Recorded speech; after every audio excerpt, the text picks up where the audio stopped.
Encore un service là où il faut que tu ressaisisses toutes les infos que tu as mises au début à la fin. C'est quoi, genre le bot que tu renseignes en attendant d'avoir l'agent et quand tu as l'agent, tu recommences tout depuis zéro? Là, en l'occurrence, c'est tout digital, mais ça peut être aussi genre tu as appelé par téléphone et quand tu te rends en magasin, on ressaisit la totalité de ton ticket. Et tu as eu la promesse de simplification annoncée aussi là-dessus, non? Comme ça, c'est bien décevant.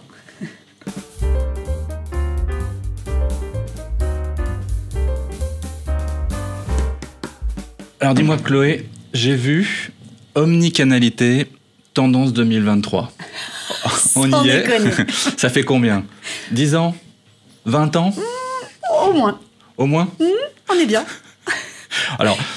Ils appellent ça comment ce coup-ci? Ils appellent ça alors, le cross-canal, l'omnicanal, l'ubiquitaire, l'hybride. Non, on reste en omnicanalité, mais ils se sont pas embêtés, tu vois, on reste sur cette sémantique-là, mais là, ce n'est plus en option, c'est dans le dur, tu vois. Bon, après, je rigole, mais c'est vrai que c'est un sujet qui est... tu sais, ça date du lancement de l'e-commerce, l'omnicanalité. En fait, maintenant, il n'y a plus de confusion. Et on voit que c'est un sujet qui est extrêmement vaste en termes de nombre de canaux, d'impact, notamment d'impact sur l'organisation, et puis d'angle d'attaque. En fait, tu vois, donc c'est pas un petit sujet, quoi. Ouais, c'est quand même le marronnier des marronniers de l'expérience client. Ça, je pense qu'il n'y en a pas un qui est mieux.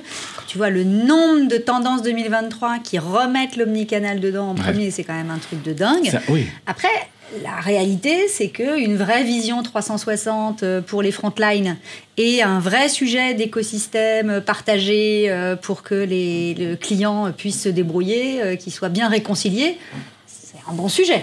Oui, derrière, tu as ce qui est étonnant, c'est que tu as une promesse de simplification, c'est présenté comme ça, d'où le terme de tendance, alors que les écosystèmes informatiques, technologiques, techniques, je ne sais pas le terme qu'il faudrait mettre dessus, mais tout ça se complexifie et continue de se complexifier, en fait.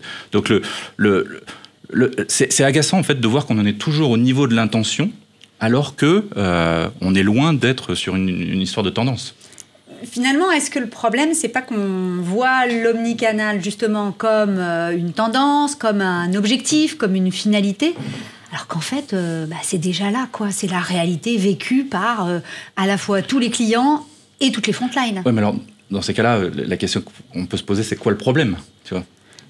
Moi, j'ai l'impression que le problème, c'est le mythe du guichet unique. Cette espèce de fausse promesse, là, des solutions qui font tout de A à Z, qu'on va trouver un grand agent réconciliateur qui va permettre de simplifier durablement cette complexité des canaux. Alors après, tu as des solutions, hein, et tu as des solutions qui marchent, je veux dire, des solutions qui sont dans le registre de l'omnicanalité et qui ont raison de porter ce nom-là.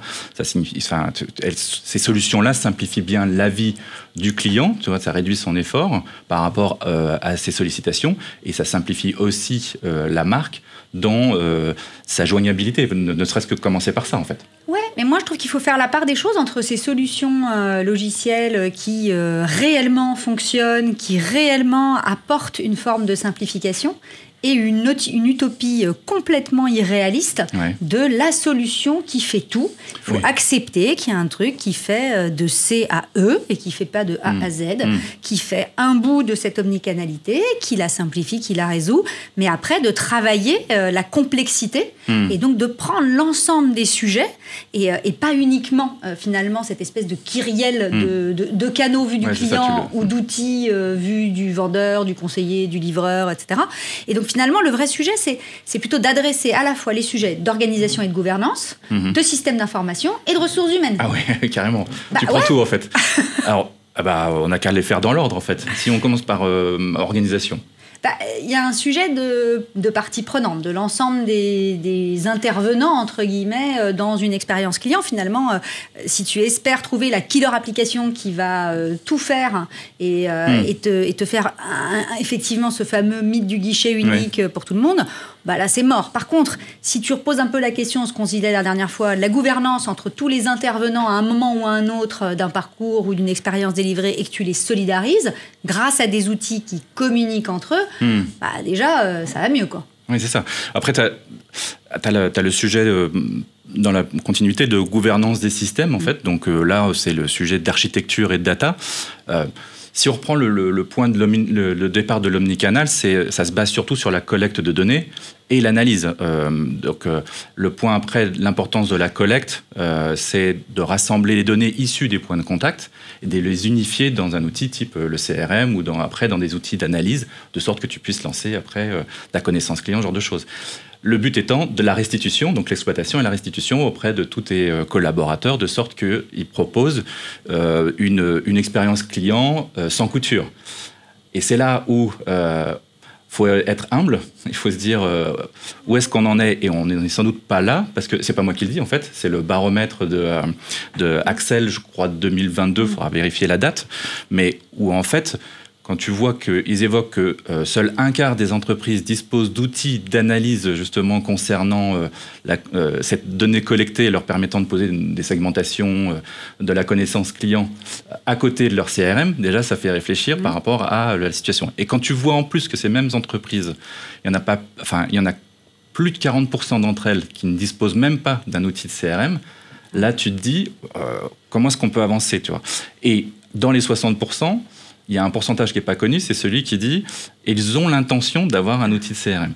Donc, tu vois, là, il faut qu'on reste sur des notions de gros chantiers derrière, concernant la data, c'est l'exploitation, le stockage, le partage, enfin, c'est ça en fait. À fond d'accord avec toi, et en plus, c'est justement parce que c'est pas du sans couture, c'est du avec couture, et il faut gérer les coutures. Avec couture. Ouais. Et en réalité, il y a un sujet, moi je trouve qu'on sous-exploite, qui est le sujet de l'architecture. Parce que dans tes sujets de données, il y a effectivement comment la donnée circule, comment les systèmes d'information sont agencés entre eux, sont intégrés, sont positionnés par rapport à des bassins de données qui peuvent se déverser, etc. Quelles sont les relations de dépendance, qu'est-ce qui irrigue quoi.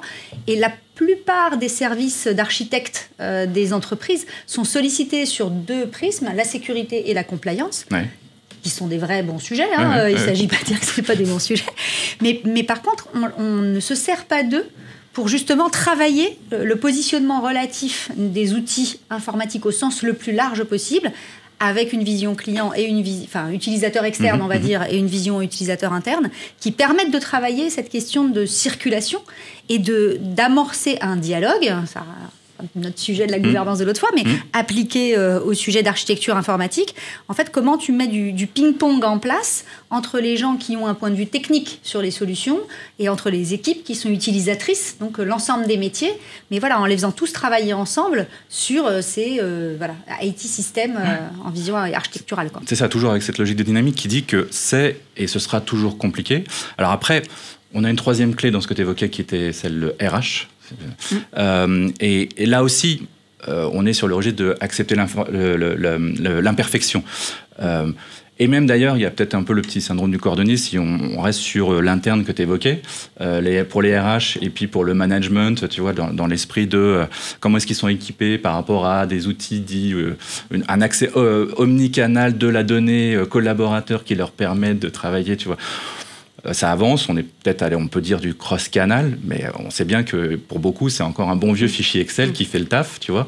Donc, en fait, tout ça, on peut se dire que ça pose les limites à l'ubiquité que tu évoquais tout à l'heure, si c'est ça la cible. Donc, à l'instar, par exemple, de Marie Kondo, qui est renommée internationale sur le rangement, alors le point de départ, c'est un mode de vie à la japonaise, mais où le point, c'est de proposer le rangement comme source de bien-être, tu vois, avec un point qui est que chaque chose a son emplacement, mais aussi l'idée c'est que si ça ne t'apporte pas de bien-être, en fait, il faut savoir s'en séparer. En fait, en gros, c'est une organisation qui fait que derrière, tu vas chercher chaque jour à trouver ton bien-être au travers de ce rangement.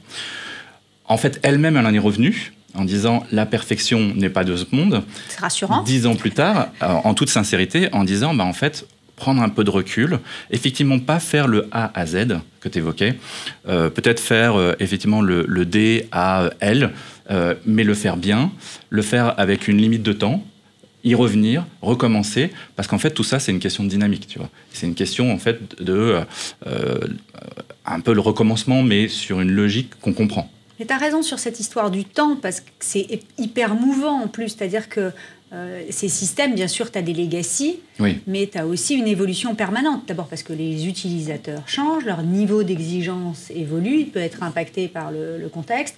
Mais tu as aussi le fait que les innovations ne cessent d'arriver. Il y a des tests qui se font, des systèmes qu'on ne sait plus maintenir, ou des nouvelles possibilités qui s'ouvrent. Donc finalement, vouloir penser l'omnicanalité, ce serait comme figer un mode de fonctionnement complètement décloisonné, en disant c'est ça qu'on va réussir à mettre en place. Alors que si tu prends les choses un peu dans l'autre sens, en disant finalement l'omnicanalité, c'est la réalité vécue par tout le monde, aussi bien à l'intérieur qu'à l'extérieur de l'entreprise, à chaque fois qu'on parle de la marque ou du produit ou du service, à ce moment-là, tu te dis comment on va faire fonctionner cet écosystème mouvant et sans chercher à résoudre la complexité, mais en cherchant à la gérer. C'est ça, en fait, ce que ça dit, c'est que si c'est une dynamique, l'omnicanalité, c'est un état de fait, en fait, et c'est pas une finalité. Et c'est pour ça que si on maintient l'idée que c'est une tendance pour demain, c'est ça qui est énervant en fait. Parce que on évoquait le fait qu'on en parle depuis 20 ans, mais donc ça veut dire qu'il y a un usage depuis 20 ans en fait. Ouais, et que si c'était facile à faire, on aurait déjà trouvé les solutions. Donc finalement, c'est parce que c'est presque énervant d'avoir toujours à gérer la complexité de l'omnicanal que c'est passionnant.